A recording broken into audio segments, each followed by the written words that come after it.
ज्ञानेश्वर महाराज की जय। जगद्गुरु तुकाराम महाराज की जय।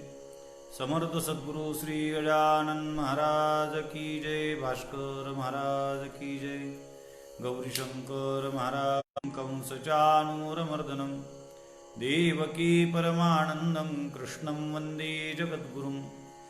ज्ञानेशो भगवान विष्णुर्निवृत्तिर्भगवान हरः। सोपानो भगवान ब्रह्मा मुक्ताख्या ब्रह्मचित्कला। सच्चिदानंदरूपाय विश्वोत्पत्त्यादिहेतवे तापत्रय विनाशाय श्रीकृष्णाय वयं नमः। यं प्रव्रजन्तमनुपेतमपेतकृत्यं द्वैपायनो विरहकातराजुहाव। पुत्रेति तन्मयतया तरोभेनिदूतं सर्वभूतहृदयं मुनिमानतोऽस्मि। गजाननं ज्ञानमूर्तिं साक्षात् प्रेमस्वरूपिणं गौरीशंकरं दयामूर्तिं भास्करं वन्दे पुनः पुनः। वासनात् वासुदेवस्य वासितं भुवनत्रयं सर्वभूतनिवासोऽसि वासुदेवो नमोस्तुते। पुंडलीकवरदारि विठ्ठल श्री ज्ञानदेव तुकाराम ज्ञानेश्वर महाराज की जय। जगद्गुरु तुकाराम महाराज की जय। समर्थ सद्गुरु श्री गजानन महाराज की जय।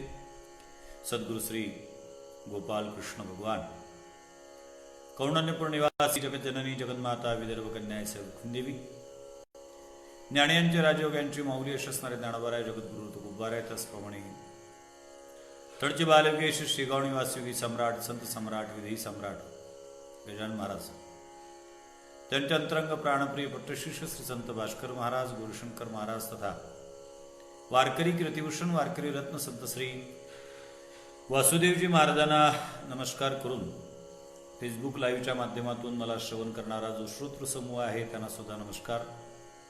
गत अनेक दिवसापासून आपण फेसबुक लाईव्हच्या माध्यमातून श्रीमद भागवत महापुराणाच्या प्रथम स्कंदाचं चिंतन करण्याचा प्रयत्न करतो आणि त्याचे वेगवेगळे पैलू आपण पाहतो।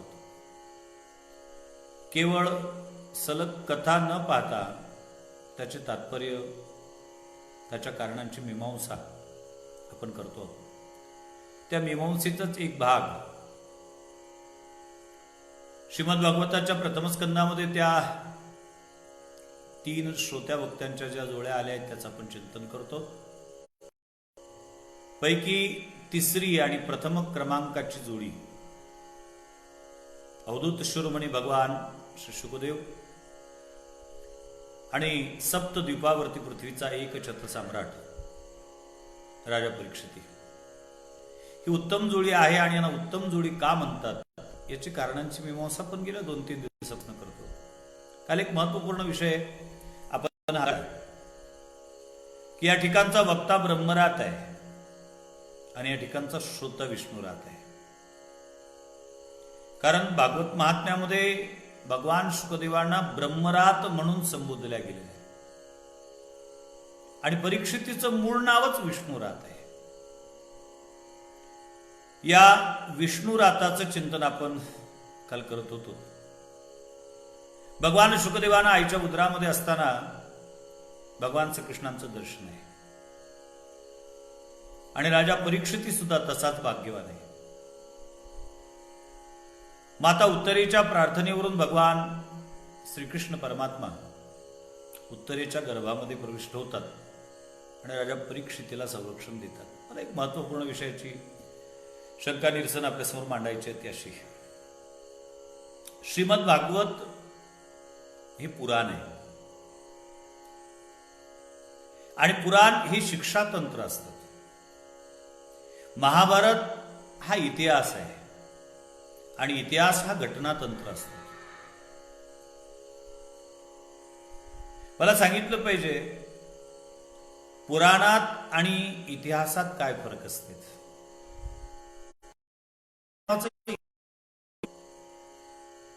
आणि तो केवळ घटनातंत्र आहे, त्याच्यामध्ये घटना नमूद केली असते। त्या घटनातंत्राचं चिंतन करत असताना आपली ज्ञान दृष्टी वाढत असते. आपल्या ज्ञानाची त्याच्याकरता पुराण लागत असते. आणि या इतिहासातली आणि पुराणातला फरक मी आपल्यासमोर ठेवण्याचा आज प्रयत्न करेन. महाभारतामध्ये अशी कथा आलेली आहे की राजा परीक्षितीच्या अर्थात आईच्या उदरामध्ये असताना अश्वत्थाम्याने ब्रह्मास्त्र सोडलं. आणि ब्रह्मास्त्र सोडल्यानंतर उत्तरा प्रार्थना करते. भगवान श्रीकृष्ण परमात्मा उत्तरेच्या गर्भामध्ये प्रविष्ट नाहीत होत. राजा परीक्षिती भगवान श्रीकृष्ण परमात्म्याच्या समक्ष मृत बालकाच्या रूपाने आईच्या उदरातून बाहेर येतो. सर्वत्र हाहाकार होते. कारण कुरुवंशाचा एकमेव वारस, क्षत्रिय वंशाचा एकमेव वारस, आणि ते बालकच मृत आहे. आता काय केलं पाहिजे? त्यावेळी भगवान श्रीकृष्ण परमात्मा त्या ठिकाणी उपस्थित असतात.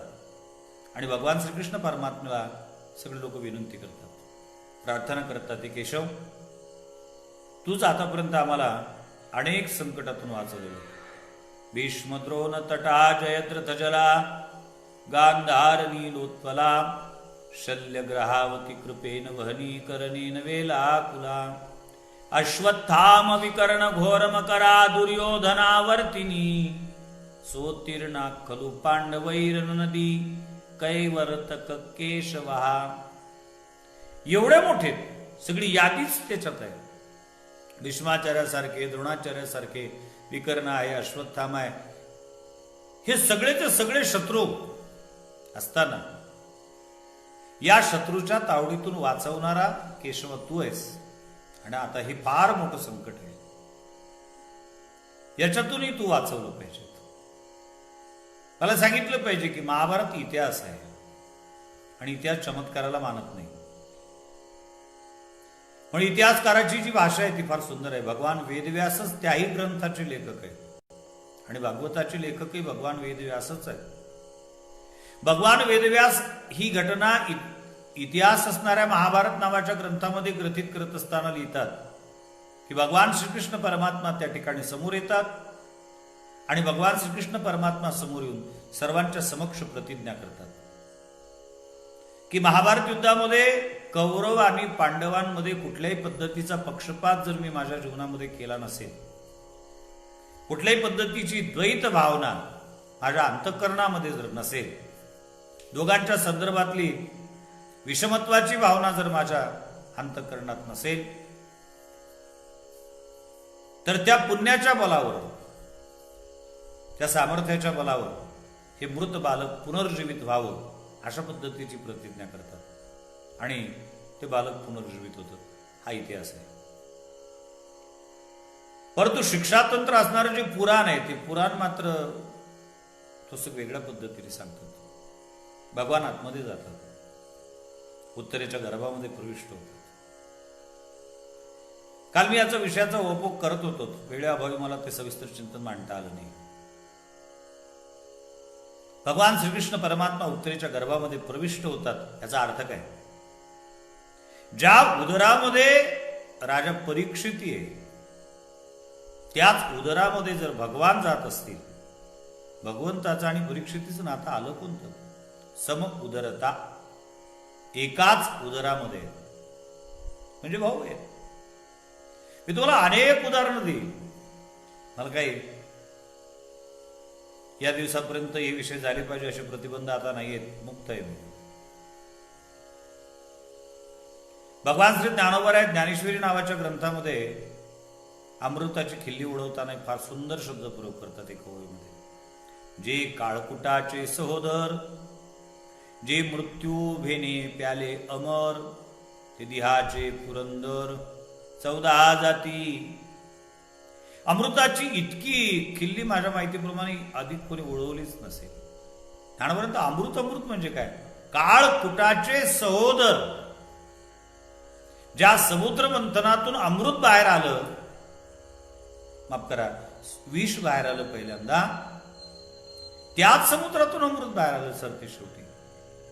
मग ज्याच्यातून विष बाहेर येत असेल त्याच्यातूनच जर अमृत बाहेर येत असेल, विषाचं आणि अमृताचं नातं कोणतं आलं? सहोदर सख्खे भाऊ आहेत. आणि म्हणून विष तात्काळ मारतं, अमृत तात्काळ नाही मारत. पण अमृत प्राशन करणारे सुद्धा मरतातच. किती? ब्रह्मदेवाच्या एका दिवसात अमृत प्राशन करणाऱ्या इंद्राच्या अर्थात 14 इंद्राच्या ताट्या उचलल्या जातात. देहाचे पुरंदर 14 जाते. अर्थात सहोदरताचा संबंध आलाच त्या ठिकाणी. बरेचदा असं बोललं जातं की एखाद्या कुटुंबामध्ये एखादा माणूस सभ्य असतो, लोक त्याची स्तुती करतात, काय सुस्वभावी माणूस आहे. त्या घरात त्याच्या स्वभावाशी कोणाचा स्वभाव मिळता जुळता नाही, अगदी वेगळाच आहे, अगदी तुकाराम बुवाच असं बोलतात. आणि एखाद दिवशी त्याचंच वर्णन करणारा माणूस त्याची निंदा करताना दिसतो. त्याला म्हणू, काल तुम्ही खूप सुंदर वर्णन करत होते त्याचे, आणि आज त्याची निंदा करता. काय नाही म्हटले, आता लक्षात आलं, शेवटी खाणीचं खाणीवरच गेलं. जसा भाऊ तसा हा, थोडा फरक आहे फक्त. त्या पद्धतीने विष आणि अमृताच्या बाबतीत ज्ञानोबा त्या ठिकाणी बोलले. मला सांगितलं पाहिजे सम उदरता, सहोदरता. मग ज्ञानोबा विषाला अमृताला जर विषाचा भाऊ समजत असतील, एकाच समुद्रातून निघाले म्हणून, मग ज्या उदरामध्ये परीक्षिती आहे त्याच उदरामध्ये भगवान जर जात असतील, मग परीक्षितीचं आणि भगवंताचं नातं कोणतं आलं? समुदरता. आणि मला अधिक एक संदर्भ दिला पाहिजे. भीष्माचार्य शर्पंजरीवर पडलेले आहेत, आणि शर्पंजरीवर पडलेले असताना भीष्माचार्य कशाची वाट पाहत होते? उत्तरायण. उत्तरायण आल्याशिवाय देह त्याग करायचा नाही, कारण इच्छामरणी आहे. आणि मला सांगितलं पाहिजे, उत्तरायण एक खगोलीय घटना आहे. संक्रमण त्याच्यावर त्या गोष्टी अवलंबून आहेत. भीष्माचार्य त्या खगोलीय घटनेचीही वाट पाहत होते, उत्तरायणाची. आणि उत्तरायण म्हणजे भगवान श्रीकृष्ण परमात्मा उत्तरेच्या गर्भात आहे, हा उत्तरायण झालाय, याची वाट पाहत होते. उस भक्त जल्दी आना नाही श्याम भूल जाना, एक प्रार्थना आहे. दोन्ही प्रकारचं उत्तरायण आहे. खगोलीय घटनाही घटून गेलेली आहे, सूर्य संक्रमण झालेलं आहे, उत्तरायण लागलेलं आहे, आणि उत्तरायण असणारा परमात्मा सुद्धा भीष्माचार्याच्या समोर आहे. सहोदरता सांगतोय मी. दुसरा प्रसंग सांगेल मी, फार सुंदर प्रसंग आलेला आहे. श्रीमद भागवताच्या 9व्या स्कंदातही आहे, महाभारतातही आहे. दैत्यगुरु शुक्राचार्यांनी तपश्चर्या करून संजीवनी नावाचा मंत्र प्राप्त केला. आणि संजीवनी नावाचा मंत्र प्राप्त केल्यानंतर देवासुर संग्रामामध्ये ज्या ज्या वेळेला असुर मरायचे, त्यावेळेला दैत्यगुरु शुक्राचार्य मंत्राच्या द्वारा दैत्यांना पुनर्जीवित करायचे. देवांना फार मोठी अडचण निर्माण झाली. अशा पद्धतीचा संजीव शुक्राचार्याकडे असताना आपला विजय दुरापास्त आहे. काय केलं पाहिजे? ती विद्या आपण प्राप्त केली पाहिजे. त्या विद्येच्या प्राप्ती करता देवगुरु बृहस्पतींचा पुत्र, त्याचं नाव कच, त्या कचाला दैत्यगुरु शुक्राचार्यांकडे पाठवण्यात आलं. ज्ञान प्राप्त करून घ्यायचं असेल तर कुणाकडे जायला हरकत नाही. ज्ञान प्राप्ती लागी व्हावी अति नीच म्हणवी जो उच्च सिद्ध नव्हे. मोगम शब्दात सांगेल, जास्त सविस्तर वर्णन करता येणार नाही, पण मध्ये ओघाने विषय आठवून सांगतो. वैकुंठवासी संत श्री वासुदेवजी महाराजांच्या हयातीमध्ये आपल्याच भागातील एक प्रसिद्ध भागवताचार्य, भागवत मर्मज्ञ, त्यांच्याकडे महाराजांचं कीर्तन होतं. आणि त्यांचीच गाडी घेऊन मी गुरुवार महाराष्ट्रांना घेण्याकरता अकोटला आलो. घेऊन त्यांच्याकडे गेलो. आणि गेल्यानंतर परत पोहोचवण्याकरता सुद्धा त्यांचीच गाडी घेऊन आलोत. गाडीतून महाराजांना उतरवलं अकोटला निवासस्थानी. आणि महाराजांचा हात धरून त्यांच्या शयन कक्षापर्यंत ज्यावेळेला गेलो, त्यावेळेला महाराजांनी मला विचारलं, बुवा आता तुम्ही कुठं जाणार? महाराज, आता त्यांच्या गाडीत बसून आलो म्हणून गाडी त्यांची परत करायची, त्यांच्याकडे जावं लागेल. नाही, मी तेच म्हणत होतो, मला तुमचे जर काही कार्यक्रम असतील तर कार्यक्रम रद्द करा काही दिवस, आणि उर्वरित दिवसाची कथा त्यांच्या मुखातून तुम्ही श्रवण करा. आणि याच्याकरता सांगतोय मी, भागवताच्या संदर्भामध्ये सद्यस्थितीत त्यांच्यावेळा विद्वान माझ्या दृष्टीत तरी दुसरा कोणीच नाही, आणि म्हणून तुम्ही त्यांच्याकडे राहावं, ती कथा श्रवण करावी अशी माझी इच्छा आहे. माझ्या चेहऱ्याचे भाव महाराजांनी पाहिले, ओळखलत महाराजांनी. यांची राहण्याची इच्छाही दिसत नाही, किंबहुना यांना थोडसा संशय येतोय. बुवा, कदाचित तुम्ही विचारत असाल तुम्ही बोलतात का? म्हटले हो, मीच बोलतोय. आणि का बोलतो याचं एकच कारण सांगतो. मला आश्चर्य वाटतं महाराजांची उपदेशाची पद्धती कशी होती. ज्या व्यक्तीला जो विषय समजायला पाहिजे तो विषय फक्त त्याच व्यक्तीला समजेल, तिथं बसलेल्या दुसऱ्या कुठल्याही व्यक्तीला तो विषय समजणार नाही याची खबरदारी ते प्रामुख्याने त्यांच्या जीवनामध्ये घेत होते. ज्यांच्याकडे परत जायचं होतं त्यांचा ड्रायव्हर माझ्याकडे बसलेला होता, माझ्या बाजूला बसलेला होता, त्याला ते कळू नये हा कदाचित त्यांचा उद्देश असेल. महाराजांनी मला सांगितलं, बुवा मला तुम्हाला सांगितलं पाहिजे, संजीवनी विद्या शिकण्यासाठी देवगुरु बृहस्पतींनी स्वतःचा मुलगा दैत्याकडे पाठवला होता. समजणे वालो की इशारा काफी, आणि म्हणून तुम्ही गेलं पाहिजेत. असो, ज्ञान प्राप्त करायचं असेल तर कोणी आणि कोणाकडे जावं ह्याच्याकरता प्रतिबंध नाही.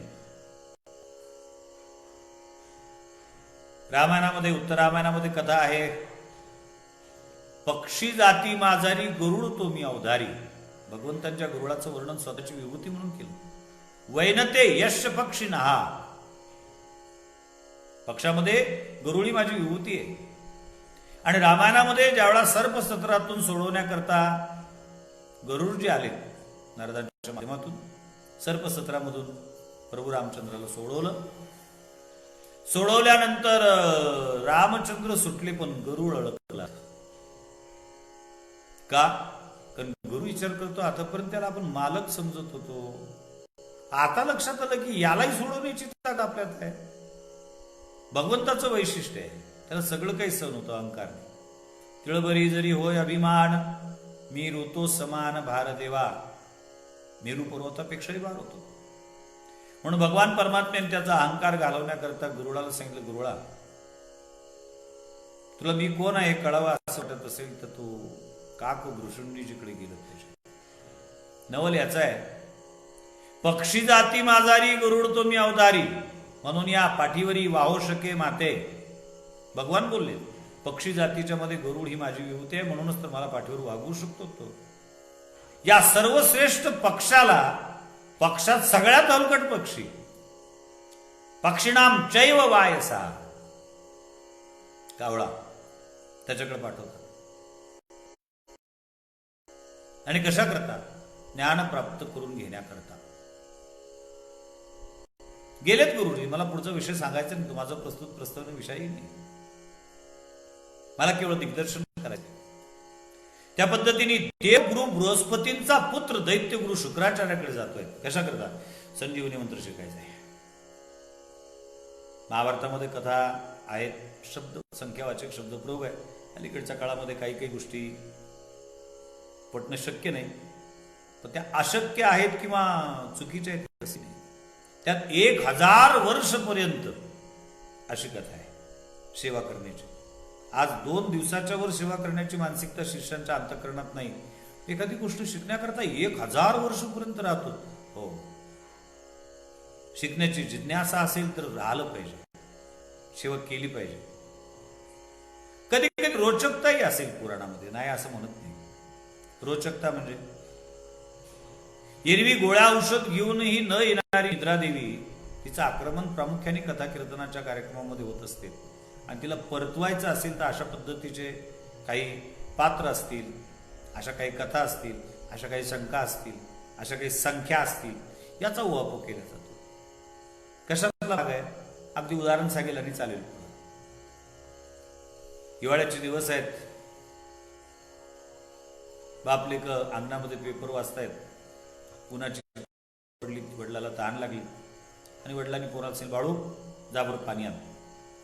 बाळूने हो म्हटलं. बाळू ओळखत असेल कदाचित. बाळूने हो म्हटलं, बाळू गेलाच नाही.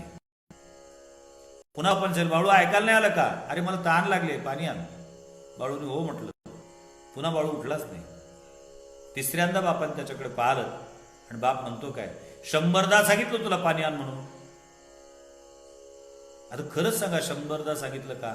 तिसऱ्यांदा सांगून राहिलं. परंतु बाप ज्यावेळा तिसऱ्यांदा एखादी गोष्ट सांगतो त्यावेळा मी तुला तिसऱ्यांदा सांगून राहिलो असं बोलतच नाही, 100दा म्हणत असतो. याला रोचकता म्हणावी, करावी लागते ती. असंही आणावे लागतात तसे काही गोष्टी पात्र सांगावे लागतात. 1000 वर्षापर्यंतची सेवा कच करतोय देवगुरु बृहस्पतीची, आणि त्या सेवेच्या कालखंडामध्ये देवगुरु बृहस्पती अर्थात माफ करा, दैत्यगुरु शुक्राचार्यांची सेवा करतोय. आणि त्या दैत्यगुरु शुक्राचार्यांची तिचं नाव देवयानी. दिसण्याकरता अत्यंत स्वरूपवान आहे. ती देवयानी कचावर प्रेम करायला लागली. ती कचावर प्रेम करते.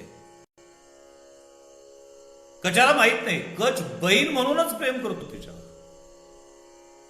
तिच्या अंतःकरणामध्ये निर्माण झालेली वैशिकता, याचा सुतराम संबंध कचाशी नाही, त्याला माहितच नाही.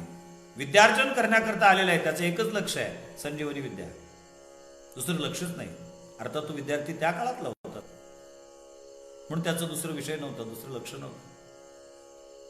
दैत्यांच्या लक्षात आलं, हा जो विद्यार्थी आमच्या गुरुजीकडे शिकतोय सध्या, याच्यावर आमची गुरुची मुलगी प्रेम करते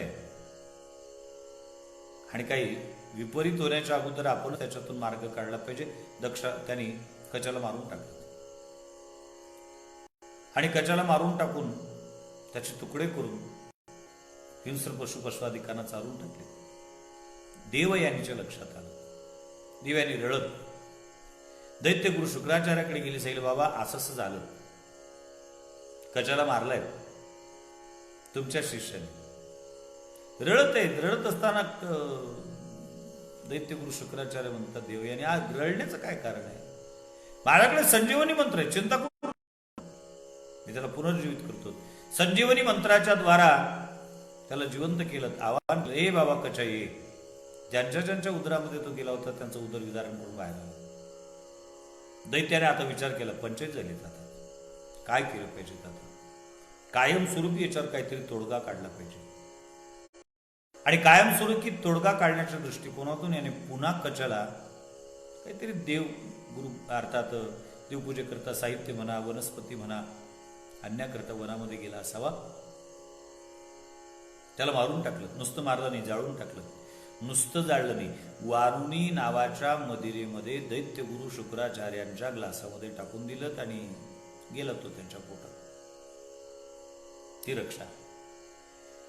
देवयानी पुन्हा रडत आलीत. बाबाला सांगितलं, बाबा अशा पद्धतीचा आता गोंधळ झाला, आता काय करायचं? त्यांची पुरी चिंता करू नको. दैत्यगुरु शुक्राचार्यांनी संजीवनी मंत्राच्या द्वारा कचाला उदरामध्ये जिवंत केलं. उदरामध्येच त्याला संजीवनी मंत्राची दीक्षा दिली, मंत्र दिला. आणि त्या कचाला सांगितलं, बाबा मी तुला मंत्र दिलेला आहे, तू माझा आता पुत्रच झाला, उदरविदारण करू, बाहेर ये माझं, आणि दिलेल्या मंत्राच्या द्वारा मला पुनर्जीवित कर. कचाने तसंच केलं. दैत्यगुरु शुक्राचार्याचं उदरविदारण केलं. बाहेर आलात. संजीवनी मंत्राच्या द्वारा दैत्यगुरु शुक्राचार्याला पुनर्जीवित केलं. मंत्र मिळाला. आता थांबण्याची गरज नाही, कारण शिष्यांचा नियमच असतो. एखादी गोष्ट घेतल्यानंतर ते थांबत नसतात. भिकाऱ्यांचा नियमच असतो, भीक भेटल्यानंतर ते दरवाजात थांबत नसतात. मधु मक्षिका ज्या आहेत त्यांचा नियमच असतो, फुलावरचा मकरंद प्राशन केला की त्या फुलावर थांबत. अशा अनेक उदाहरणं सांगता येतील. लक्ष प्राप्त झालंय. कच जाण्याकरता निघाला. कच जाण्याकरता निघाल्यानंतर देवयानी आली. देवान सलकरे कुठून निघाला? सांगितलं, जा माझं काम, मी निघालो होता. नाही, तुझं काम झालं पण माझं राहिलं ना. तुझं कोणचं काम आहे? मी तुझ्यावर प्रेम करते. हे एकतर्फी होत होतं. काही परंपरा फार जुनी आहे. मी तुझ्यावर प्रेम करते, तू माझ्याशी लग्न केलं पाहिजे. कचाने सांगितलं, मी तुझ्याशी लग्न नाही करू शकत. का? कारण ज्या श्रीगुरूच्या उदरातून तू आली त्याच उदरात काही काळ का होईना मी होतो, आणि ज्या उदरातून तू आली त्याच उदरात मीही होतो. आपलं दोघांचं नातं कोणतं आलं? समउदरता, बंधू झालोय मी तुझा. आणि बहीण भावाचा कुठं विवाह होतो का? प्रेम भंग झाला देवयानीचा, आणि देवयानीने शाप दिला, कचा मी तुला शाप देते, माझा प्रेम भंग केला, माझा विश्वासघात केला, तू माझ्या बापाकडून शिकलेला मंत्र तुला आठवणार नाही. कशाने चालेल? मंत्र नाही आठवलं तर काय बिघडते? माझं ब्राह्मणत्व नष्ट होणार नाही याची खबरदारी घेतोय मी. कचाला देवयानीने शाप दिला, देवयानीला सुद्धा कचाने शाप दिला, मी तुला शाप देतो, तुला कोणीही ब्राह्मण युवक वरणार नाही. मला पुढची कथा सांगायची नाही, दिग्दर्शन करेल फक्त. आणि म्हणूनच देवयानी ब्राह्मणाची पुत्री असताना राजा ययाती क्षत्रिय राजासोबत. कशा करता बोललोय मी? सम उदरता बोललोय, एका उदरात आहे, काही काळ का होईना. नातं कोण चालत? हो चालत. तिसरं उदाहरण सांगेल मी तुम्हाला. श्रीमद भागवताच्या 6th स्कंदात शेवटी अशी कथा आलेली आहे. दैत्य माता दिती, तिचे असंख्य पुत्र हिरण्याक्ष मारल्या जातात. वृत्रासुर काय, ही सगळी राक्षसांची फौजच मारल्या जाते. भयंकर व्यतीत आहे. माता कोणाची असो, जिचे पिळे बाळ प्राणतीचा विकळ, ऐसा मातेचा स्वभाव आणि सूत्र दोरी एक जीव. जिच्या बाळाला पिळा होतेत ना, तिचा प्राण कळ असतो. मातेची चित्ती अवघी बाळकाची व्याप्ती, देह विसरे आपुला आणि जवळी घेता शीन गेला. मातृहृदय असणाऱ्या जगद्गुरु तुकोबारायांच्याच मुखातून हे वाक्य बाहेर पडले. कारण ही भावना एखाद्या मातेचीच असू शकते, आणि ती मातेची भावना व्यक्त करण्याकरता हृदय मातृ. मग ते बाळक कसं का असत ना, आंधळे पांगळे मुके अनर्गळ, जुवा परीस बाळ पडिये माते. जुवापेक्षाही प्रिय असते. भयंकर व्यथित झालेली आहे दिती. आणि दिती व्यथित झालेली असताना कश्यप जे आलेले आहेत. कोण कश्यप? को कश्यपः समपश्यकः स कश्यपः. हे समपश्यक आहे. मला सांगितलं पाहिजे, सृष्टीलाच काश्यपी सृष्टी म्हणतात. कश्यप संतती सुखसारा. कुठलेही धर्म कार्य करत असताना जो संकल्प करावा लागतो त्यावेळा गोत्राचा उल्लेख करणे अगत्याचं असतं. बऱ्याच लोकांना आपलं गोत्र माहित नाही, आणि ज्यांना गोत्र माहित नसेल त्यांनी सरळ कश्यप गोत्रोत्पन्न म्हणण्यास हरकत नाही. कश्यपी सृष्टी आहे. 13 आहेत कश्यपांना. दिती आहे, अदिती आहे, विनता आहे, कद्रू आहे. या 13 राण्यांपासूनच मानव काय, दानव काय, दैत्य काय, सर्प काय, ही सगळी सृष्टी उत्पन्न झाली. आणि सगळ्यांच्या संदर्भातली समत्वाची भावना कश्यपांची. दितीने पाय पकडलेत कश्यपांचे, सेवा चालू केली. मी काल बोललोय, घरामध्ये जास्त जर व्यवस्था होत असेल तर समजायचं दालमे कुछ काला आहे, काहीतरी गडबड आहे. कश्यपाने दितीला विचारलं, का काय आज रोजपेक्षा वाजवीपेक्षा जास्तच व्यवस्था दिसते, काय कारण आहे? तेवढा दितीने स्वतःची व्यथा त्या ठिकाणी व्यक्त करून दाखवली. महाराज, माझ्या पोरांची तर होते, त्यांना पळावं लागतंय, आणि म्हणून मला अशा एका पुत्राची अपेक्षा आहे की जो पुत्र माझ्या पुत्राचा हत्यारा असणारा इंद्र त्याचा पछोत घेईल, इंद्राला मारेल. पंचायत जाईल कश्यपांची, कारण इंद्र कश्यपांचाच आहे. सापत्नत्वाची वागणूक तिच्या अंतःकरणात असू शकते, कश्यपाच्या नाही. पण शेवटी पंचायत झाली. तर आता पत्नी आहे, कारण यांच्याकडे खूप मोठं शस्त्र आहे, ते म्हणजे रणी. ब्रह्मास्त्रासारखा प्रयोग केला जातो या अश्रुअस्त्राचा. कश्यपाने विचार केला, हिच्या अंतःकरणामध्ये आता झालेली आहे, तिला किती दुसरं प्रलोभन दाखवलं तरी दुसरं मागणार नाही, हेच मागेल. आता एकच केलं पाहिजे आपण, हिला अशी एखादी साधना सांगावी की जी प्रदीर्घ काळपर्यंत चालेल. त्या साधनेच्या निमित्ताने का होईना तिच्या अंतःकरणामध्ये काहीतरी परिवर्तन येईल, बदल होईल. अंतःकरणामध्ये परिवर्तन बदल होऊन हिची भावना कदाचित बदलून जाईल. म्हणून त्यांना पुंसवन नावाचं व्रत सांगितलं. त्याचा कालखंड 1 वर्षाचा सांगितला. नियम सांगितलेत, विधी सांगितलेत. अपवित्र अवस्थेत राहायचं नाही, स्नान संध्या चुगली करायची नाही, भांडण करायचं नाही, उष्ट्या तोंडानिशी राहायचं नाही, तोंड उष्ट असेल तर आचमन केल्याशिवाय राहायचं नाही, रोज कपडे धुवूनच घातले पाहिजेत, वगैरे वगैरे सगळे नियम सांगितले. आणि एक धोक्याची घंटी सुद्धा वाजून दिली. या नियमाचं पालन करत असताना यदा कदाचित नियमभंग झाला तर मी जबाबदार राहणार नाही, असंही सांगितलं. 1 वर्षाची कालखंडाचे इंद्राच्या लक्षात आलं. साधना करत असताना इंद्र एका सेवकाच्या रूपाने त्या ठिकाणी होते आहे. प्रत्येक वस्तूची पूर्तता तोच करून देतोय. आणि कशा करता? उणीव शोधण्याकरता. बरेचदा असं होतं, वाजवीपेक्षा जास्त कुठेतरी सेवा करणारे सेवक सापडतात आणि मी निर्भर होतो त्याच्यावर. ती सेवा करत असताना त्याच्या सेवेच्या मागचा प्रामाणिक हेतू, ज्याची सेवा करतोय त्याच्या जीवनातल्या उणीवा शोधणे असतात. कुठेतरी सुराग, ज्याला हिंदी भाषेमध्ये म्हणतात, छिद्र, त्याच तो अन्वेषण करत असतो. इंद्र तेच करतोय. वर्षाला काही दिवस राहिलेले होते, पूर्ण व्हायचे, कृश झालेली आहे साधना करू करू. आणि साधना करत असताना कृश झालेली जी दिती आहे, एक दिवस संध्याकाळी काहीतरी खाल्लं असेल तिने आणि उष्ट्या तोंडानिशी. धर्मशास्त्राचे नियम आहेत काही. आम्ही जर अन्न भक्षण केलेलं असेल तर त्याच्यावर आचमन केलं पाहिजे. नुसतं जेवण करणं म्हणजेच अन्न नाही. दूध घेत असू आम्ही, दूध हे सुद्धा पूर्णान्न आहे. दूध घेतल्यानंतर नियमाप्रमाणे साधना करणाऱ्या साधकांनी ही गोष्ट लक्षात ठेवली पाहिजे.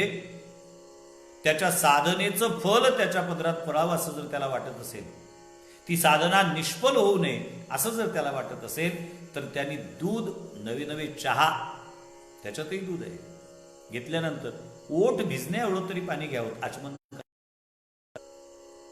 गोंजळीने पाणी एरवी पिऊ नये, कारण गोंजळीने पाणी पिणे साधना नष्ट होतात.